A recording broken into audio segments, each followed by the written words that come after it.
We love bringing you car shows. They really are the heart and soul of the enthusiast world. I don't care where you put one.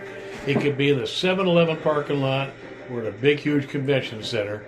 Car shows draw traffic because people still want to salute and enjoy America's #1 independent travel source. And that, of course, is the automobile. Now, what's great about car shows is it generally draws such a diversity of different kind of cars. This shot right here kind of shows you that.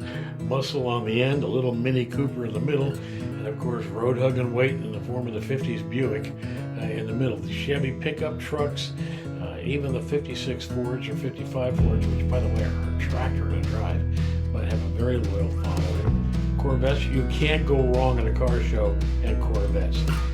Chevy 2s, the Novas, have really come on. You can tell by the quality of the paint jobs of these vehicles and the detailing. And even though this is a winter show, it shows you people will come out to come gawk at and talk to and be with and around car people.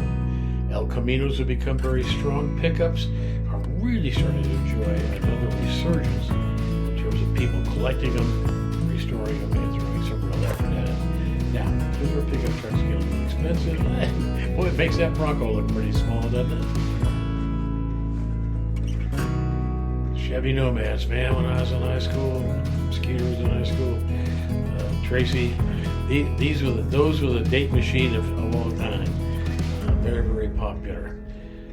I went a little elaborate on the doors on this Camaro, doing the Lamborghini swing up, but people spend what they want to spend, and each one of these becomes a personal story. You know, every owner has a reason this is the car they've chosen to collect, restore, and care for.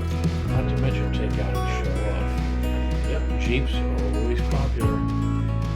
Mustang 2s. Now, you could have bought a Mustang 2 for about, $1.07 a few years ago. Now, all of a sudden, they become much hotter property. See the street rod in the middle? More pickup trucks. Now, this particular show is in Yukon, Oklahoma. So this tends to be more of a truck crowd, but you can tell they like their Camaros and Mustangs just as well. Wow, the top is down. And it didn't go home anyway. Early Chevy pickup truck. And then the 60s and 70s. These have become very popular all of a sudden. Early sedans, 40s, panel trucks. Stuff that just wasn't even at car shows 20 years ago, 10 years ago, now show up on a regular basis because people park into a vehicle that was part of their history, their own personal history. Something they either wanted from way back when or touched them in some way. Talking with these owners is so much fun because they each have a personal story and a personal interest, whether they did the restoration or not. They have so much interest and pride in the vehicles they bring out. Again, El Camino's coming on. Oh, I see a Pantera in the background there.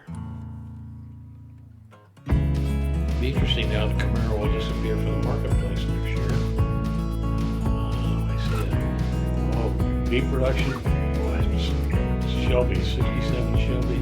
B production car. I've driven that car, and it is fast and fun. It really handles well. Motorcycles, you don't generally see a lot of motorcycles at car shows. This one seemed to draw, especially on a cold winter day.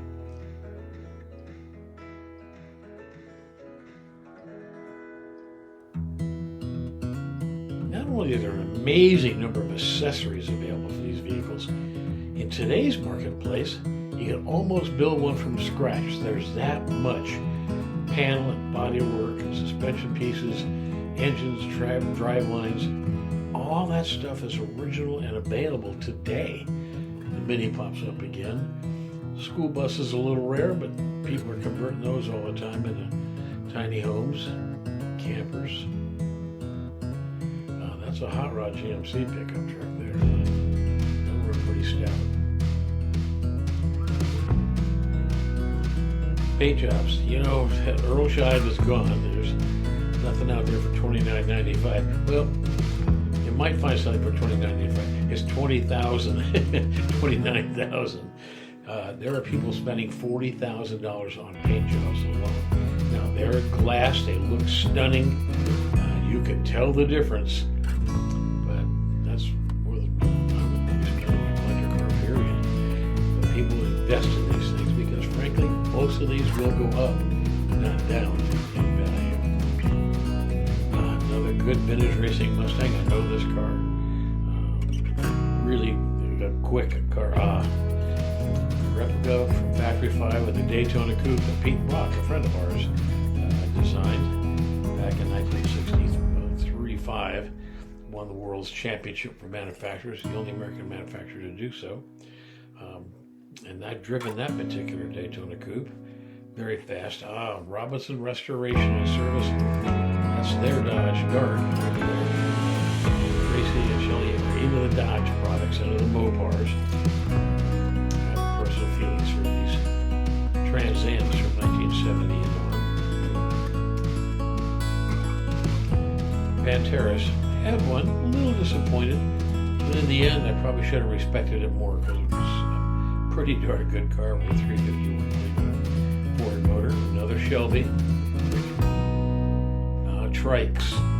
Trikes used to be completely rare, and now they kind of come on. T-Birds, boy, there was a time when these things were on titanium, and now they've come in with a little more realistic pricing, which I think will be good for the collector side of the That one's in primer today, but it'll probably be in gloss something soon. You can always add more motor. They tell me that too much is just enough.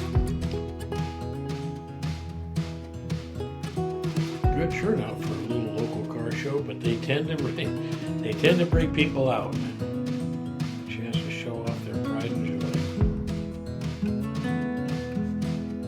Again, more horsepower.